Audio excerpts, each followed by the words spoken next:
Shalom Bapak Ibu Saudaraku, salam sehat dan sejahtera di dalam kasih Tuhan kita Yesus Kristus. Apa kabar semuanya? Tentu kita dalam keadaan sehat, penuh dengan damai sejahtera, sukacita, meski kita berada di tengah-tengah situasi pandemi, PPKM darurat. Itu artinya ada pembatasan-pembatasan kegiatan di tengah-tengah masyarakat, termasuk di rumah-rumah ibadah. Ya, akan ditutup sementara, tetapi itu semuanya tidak akan menghalangi kita untuk datang beribadah kepada Tuhan. Nah, pada hari ini kita akan melaksanakan ibadah minggu secara virtual. Ya, kita akan merenungkan sebagian dari firman Tuhan. Baik, firman Tuhan hari ini terambil dalam Nehemia pasal 1 ayat 1 sampai dengan 11. Ya, siapkan Alkitab saudara, kita akan baca ayat ini di dalam Nehemia pasal 1 ayat 1 sampai dengan 11. Tapi kita akan baca ayat yang ke-6 saja. Ya. Demikian firman Tuhan. Berilah telingamu dan bukalah matamu dan dengarkanlah doa hambamu yang sekarang kupanjatkan kehadiratmu siang dan malam bagi orang Israel, hamba-hambamu itu, dengan mengaku segala dosa yang kami orang Israel telah lakukan terhadapmu. Juga aku dan kaum keluargaku telah berbuat dosa. Amin. Puji nama Tuhan. Bapak Ibu Saudaraku, tema firman Tuhan pada hari ini adalah doa yang mengubah keadaan. Ya. Nah, Bapak Ibu Saudaraku yang dikasih Tuhan Yesus, banyak masalah yang ada di sekitar kita yang tidak mampu kita ubah. Baik melalui strategi kita, metode, kemampuan, maupun potensi kita. Bahkan keberhasilan dan pengalaman masa lalu juga tidak mampu, tidak bisa mengubah masalah masa kini. Ya, kita tahu masalah yang terjadi hari-hari ini begitu sangat kompleks. Ya, masalah ekonomi, masalah keluarga, masalah kesehatan, masalah keamanan, masalah sosial, dan lain sebagainya. Nah, apakah ada peluang bagi kita untuk mengubah keadaan? Nah, kita akan belajar dari Nehemia pasal 1 ayat 1 sampai dengan 11. Bagaimana langkah-langkah yang diambil oleh seorang Nehemia untuk mengubah keadaan. Kita perhatikan ayat yang keempat. Ya, Nehemia pasal 1 ayat yang keempat. Ketika ku dengar berita ini, duduklah aku menangis dan berkabung selama beberapa hari. Aku berpuasa dan berdoa ke hadirat Allah semesta alam. Nah, ternyata untuk mengubah keadaan yang terjadi, mengubah masalah yang terjadi, yaitu dengan doa yang terbeban. Ya, di situ dikatakan, ketika ku dengar berita ini, aku menangis dan berkabung selama beberapa hari. Ya, Bapak Ibu Saudaraku, selama beberapa hari aku berpuasa, berdoa ke hadirat Allah semesta alam. Ya, Nehemia ini orang yang terhormat, orang buangan yang terhormat yang menjadi juru minuman raja pada waktu itu. Ya, ketika ia mendengar dari Hanani, ya, seorang yang terlepas, terluput dari penawanan, menyampaikan kabar bahwa kondisi Yerusalem itu sangat menyedihkan. Orang-orangnya menderita, temboknya terbongkar, pintu-pintunya terbakar. Ya, di ayat yang ketiga itu di sana Bapak Ibu Saudara perhatikan, kata mereka kepadaku, orang-orang yang masih tinggal di daerah sana yang terhindar dari penawanan ada dalam kesukaran besar dan dalam keadaan tercela. Bapak Ibu Saudaraku, mendengar hal ini, Nehemia menangis. Nehemia berkabung. Nehemia sangat terbeban atas penderitaan bangsanya, atas keruntuhan kotanya, bahkan rusaknya kota Yerusalem. Ya, Bapak Ibu Saudaraku, mungkin hari ini Bapak Ibu Saudaraku mengalami hal-hal yang demikian. Mendengar orang-orang yang kita kasihi menderita. Mendengar tetangga kanan kiri kita mengalami penderitaan.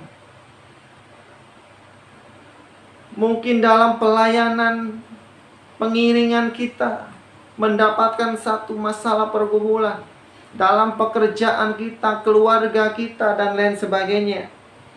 Ya, apakah kita memiliki doa yang terbeban, ya, atas setiap masalah kesukaran yang terjadi? Di sini Nehemia sebagai seorang yang sukses, dia bisa saja tidak memperhatikan bangsanya, tidak memperhatikan Yerusalem. Bisa saja Nehemia berpikir secara egois. Tetapi Nehemia tidak lakukan itu. Nehemia adalah orang yang peduli terhadap penderitaan umat Tuhan. Ia memikirkan masalah bangsanya dengan sangat serius, dengan sangat terbeban, sehingga kesedihannya itu terbaca dalam sikap dan raut mukanya oleh Raja Artasasta. Nehemia terpanggil membangun Yerusalem karena terbeban, karena terpanggil tanpa pamrih. Ya, Bapak Ibu Saudaraku, Nehemia mengungkapkan sikap terbeban dengan doa. Dan pada saat ditanya oleh sang raja apa keinginannya, Nehemia tidak langsung menjawab atau meminta kepada raja, tetapi kembali berdoa. Lalu kata raja kepadaku, jadi apa yang kau inginkan? Maka aku berdoa kepada Allah semesta alam. Mungkin hari ini kita menghadapi masa pergumulan yang sangat berat. Bapak Ibu Saudaraku, semuanya kacau, semuanya tidak terkontrol, tidak terkondisi.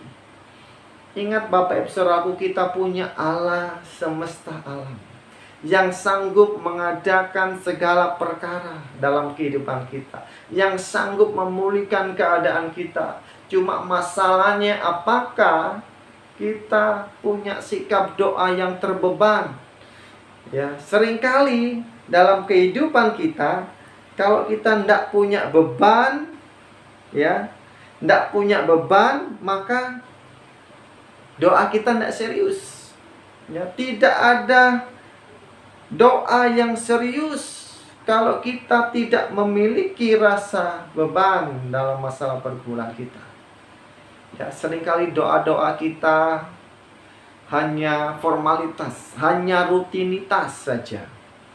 Ya, oleh sebab itu mari kita belajar supaya keadaan kita berubah, supaya penderitaan kita diganti dengan sukacita, supaya perjalanan pelayanan pengiringan kita yang berjalan di tempat menjadi bertumbuh, menjadi berkembang. Miliki doa yang terbeban di sana. Doakan gereja kita, doakan kota kita, doakan keluarga kita. Ya, kalau kita memiliki beban-beban doa dalam kehidupan kita, saya yakin ya, saudara akan sangat serius dalam berdoa. Karena kita tahu doa itu akan mengubah keadaan kita jika kita memiliki sikap hati yang terbeban. Ya, Bapak Ibu Saudaraku, mari kita belajar dari seorang Nehemia. Ya, yang kedua, kita perhatikan ayat yang ke-6. Ya. Ayat yang ke-6. Tadi sudah kita baca, ya. Doa dengan merendahkan diri. Ya. Merendahkan diri, memukul dada, menyiram abu di atas kepala, berjalan dengan kaki telanjang, menarik dan menggunting rambut, menyakiti dada. Ini adalah cara merendahkan diri dengan berkabung. Bapak Ibu Saudaraku. Ya. Doa permohonan Nehemia sungguh-sungguh digumuli dengan merendahkan diri di hadapan Tuhan. Ia berdoa siang dan malam.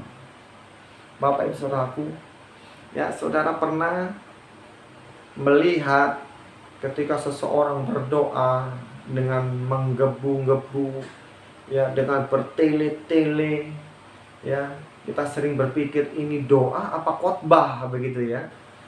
Tidak ada kerendahan hati, tidak ada kerendahan diri di hadapan Tuhan, saudaraku.